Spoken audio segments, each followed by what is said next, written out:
The people of America need this technology, and you need to have it in your arsenal. These are not the words of an American defense contractor or a Pentagon official. These are the words of Ukrainian President Volodymyr Zelensky, directed squarely at Donald Trump. In a stunning political development that has sent shockwaves through Washington, Kyiv, and Moscow, a potential mega deal is on the table, one that could fundamentally rewrite the rules of the war in Ukraine. This isn't just about more aid, it's about a revolutionary exchange of power. Washington would buy Ukraine's battle-hardened long-range drones, and in return, Kyiv would purchase American weapons. What is really happening behind the scenes of this unexpected negotiation? Today, we're going to unpack this extraordinary proposal and what it signals for the future of this conflict. We will dive deep into the brutal reality on the front lines, where Russia is claiming village after village in a grinding advance. We'll examine the European Union's desperate countermove with its strongest yet sanctions package. And we'll explore the terrifying new face of warfare, a drone-infested kill zone where technology, not just soldiers, holds the line. This is a story of high-stakes diplomacy, technological revolution, and raw human survival. Let's start with the deal itself, because it's a bombshell. For years, the narrative has been about Ukraine pleading for Western technology. Now, the roles are reversing. President Zelensky has confirmed that he and Donald Trump are actively considering a deal that is as pragmatic as it is revolutionary. Ukraine, a country fighting for its very existence, has become an unwilling but brutally effective laboratory for military innovation. Their drones, born from necessity, have achieved staggering success, striking targets as deep as 1,300 kilometers or 800 miles inside Russian territory. Think about that distance. That's like launching a drone from New York City and hitting a target in Chicago. Zelensky is essentially telling America, "We have built something you need." He told the New York Post, "We will be ready to share this experience with America and other European partners." This is not just a sale. It's a transfer of hard-won battlefield expertise. Talks are already underway, not just with the United States, but also with Denmark, Norway, and Germany. The proposal is simple. America bolsters its own aerial technology by acquiring Ukraine's proven drone systems, and Ukraine gets the capital to purchase the American-made weapons it desperately needs to hold the line. For Donald Trump, this deal offers a compelling narrative. It frames support for Ukraine not as charity, but as a strategic investment in American military superiority, paid for by Ukraine itself. It's a move that could sidestep the political gridlock and controversy that has plagued previous aid packages. For Zelensky, it's a lifeline that offers a degree of self-sufficiency and a powerful new form of partnership with the West.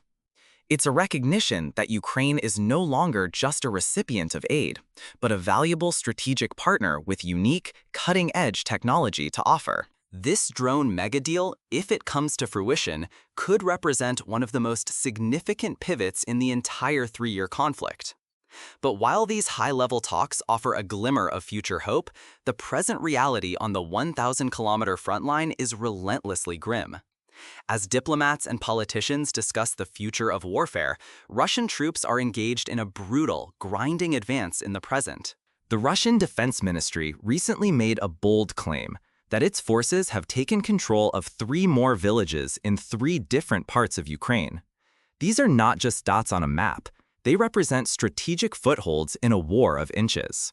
The named settlements are Kamyanske in the southeastern Zaporizhia region, Dektyarne in the northeastern Kharkiv region, and Popivyar in the Donetsk region, which remains the primary theater of Russian operations. Moscow has been announcing the capture of new villages almost every day, painting a picture of a slow but seemingly unstoppable westward push. However, Kyiv tells a different story. Ukrainian officials dispute parts of the Russian account, particularly concerning the village of Kamyanske. Ukrainian military spokesperson Vladislav Voloshin provided a harrowing description of the situation. He explained that holding Kamyanske is crucial to keeping the major city of Zaporizhia safe from attack, but he also painted a picture of utter devastation. He said the village has been all but flattened by long periods of intense fighting.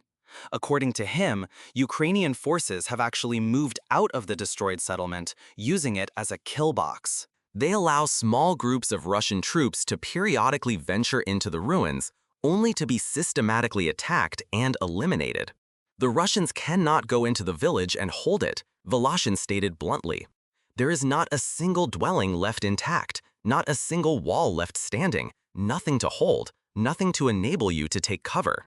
This is the nature of this war, a battle for rubble, where control is a fleeting and deadly illusion. The village of Popov Yar, meanwhile, is reported by Ukrainian military bloggers to be in the gray zone, an area of uncertain control where neither side has a firm grip.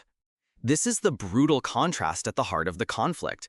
While one side dreams of technological leaps, the other fights tooth and nail for every shattered building and cratered field.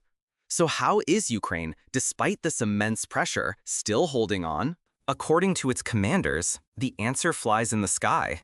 The war has become the most drone-intensive conflict in human history, and the skies above Ukraine are now swarming with a deadly menagerie of unmanned aerial vehicles.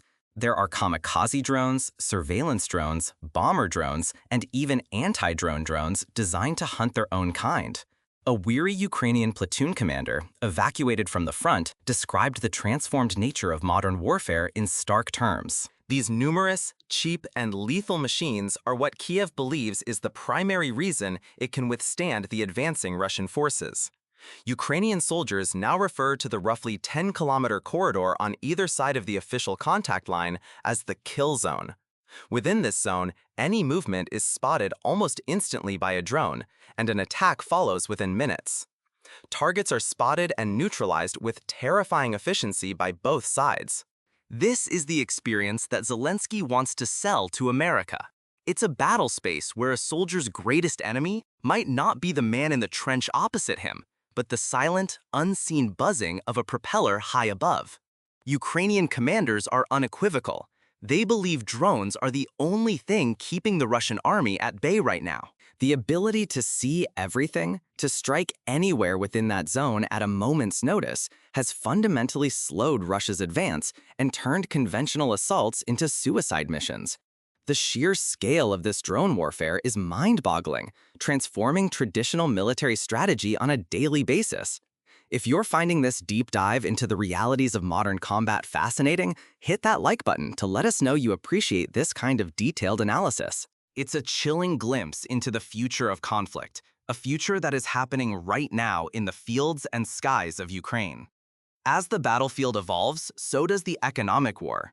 The European Union is not standing idly by. In response to Russia's continued aggression, the EU has just reached an agreement on its 18th sanctions package, described as one of its strongest yet. These measures are specifically designed to land further blows on the engine of Russia's war machine, its oil and energy industry. The headline measure in this new package is a significant tightening of the G7's price cap for Russian crude oil. Diplomats have confirmed that the cap will be lowered to $47.60 per barrel. The goal is to starve Moscow of the revenue it needs to fund its military operations, making the war economically unsustainable. The EU's foreign policy chief, Kaja Kallas, announced the new package on X, the platform formerly known as Twitter, with a defiant message. The EU just approved one of its strongest sanctions package against Russia to date, she wrote. We will keep raising the costs, so stopping the aggression becomes the only path forward for Moscow.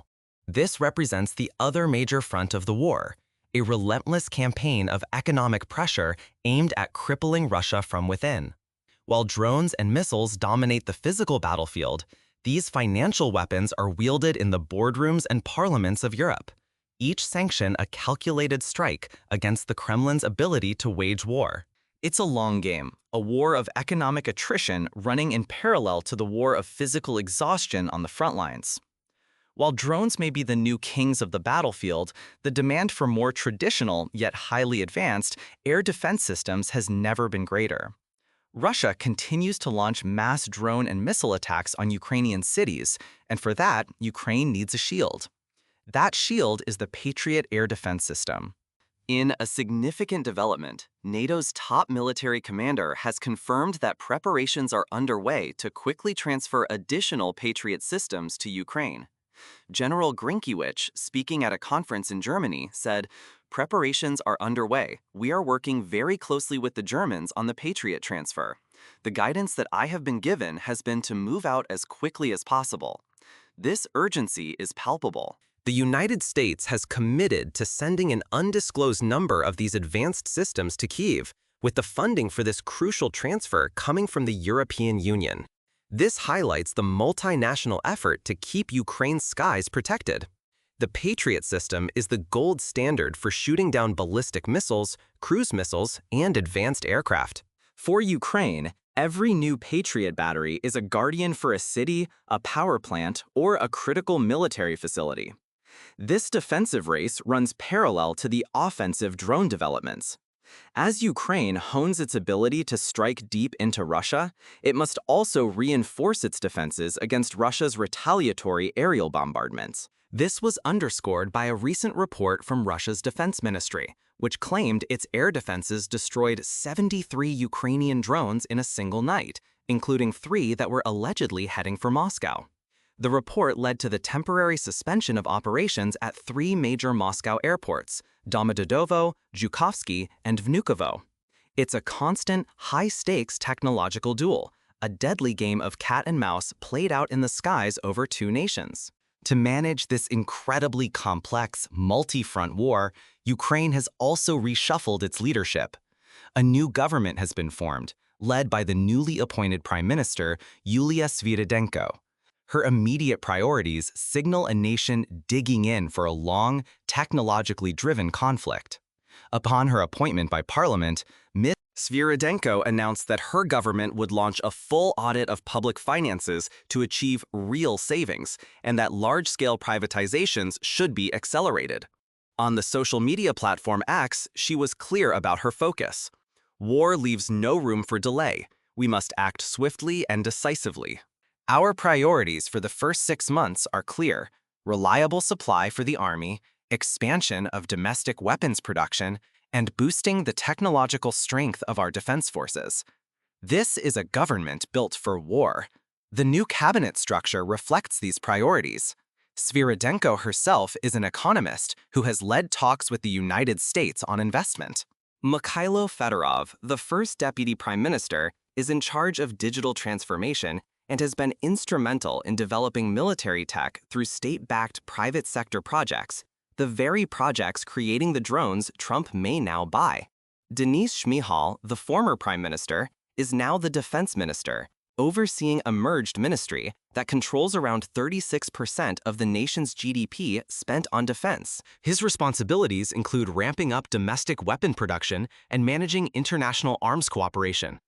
Other key figures include a deputy prime minister for EU integration and ministers for emerged economy, environment, and agriculture ministry, and a new energy minister.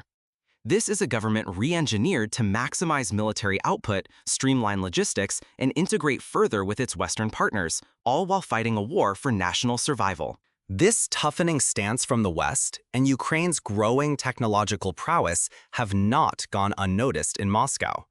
The response from the Kremlin has been predictably aggressive and laden with threats. Former Russian President Dmitry Medvedev, now a key hardline voice in the government, issued a chilling warning. He stated that while Russia had no plans to attack NATO or Europe, it would be forced to respond and, if necessary, launch preemptive strikes if it believed the West was escalating what he called its full-scale war against Russia. We need to act accordingly, to respond in full, and, if necessary, launch preemptive strikes, Medvedev was quoted as saying by the TASS state news agency. He dismissed the official Western line, stating, "What is happening today is a proxy war, but in essence, it is a full-scale war," citing Western missile launches and satellite intelligence. This rhetoric followed Donald Trump's own ultimatum, where he reportedly said he would give Moscow 50 days to reach a ceasefire or face devastating sanctions and a fresh wave of advanced weaponry for Kyiv. Russia's foreign ministry spokesperson, Maria Zakharova, dismissed this out of hand. She stated that Moscow did not accept threats and called Trump's decision to supply new missiles a signal to continue the slaughter. On the topic of more sanctions, she was dismissive, saying, "An unprecedented number of sanctions and restrictions have been imposed on our country. We view the threat of new sanctions as mundane." She concluded with a firm declaration. "The language of ultimatums, blackmail, and threats is unacceptable to us." The war of words is escalating to a fever pitch, with threats of preemptive strikes and rejections of ultimatums becoming the new diplomatic language. The stakes have never been higher. To stay on top of these critical global developments and understand what they mean for all of us, make sure you're subscribed and have notifications turned on so you don't miss our future analysis. So, we stand at a precarious crossroads. A potential mega deal between Zelensky and Trump could transform Ukraine into a key technological partner for the West, fundamentally changing the dynamics of military aid. At the same time, Russian forces continue their relentless, bloody advance on the ground, fighting for every inch of shattered territory. The skies have become a terrifying kill zone dominated by drones, a new form of warfare that is both Ukraine's shield and its most valuable export. In response, the European Union tightens its economic chokehold while Russia rattles its sabers, threatening preemptive strikes against NATO. The war is being fought with drones, sanctions, political deals, and ultimatums, all while soldiers fight and die in the mud of the Donbass. The central question remains: will this new phase of technological innovation and high-stakes diplomacy be enough to turn the tide, or will it simply escalate the conflict to an even more dangerous and unpredictable level? The answer is being written today, in the corridors of power and the skies over Ukraine.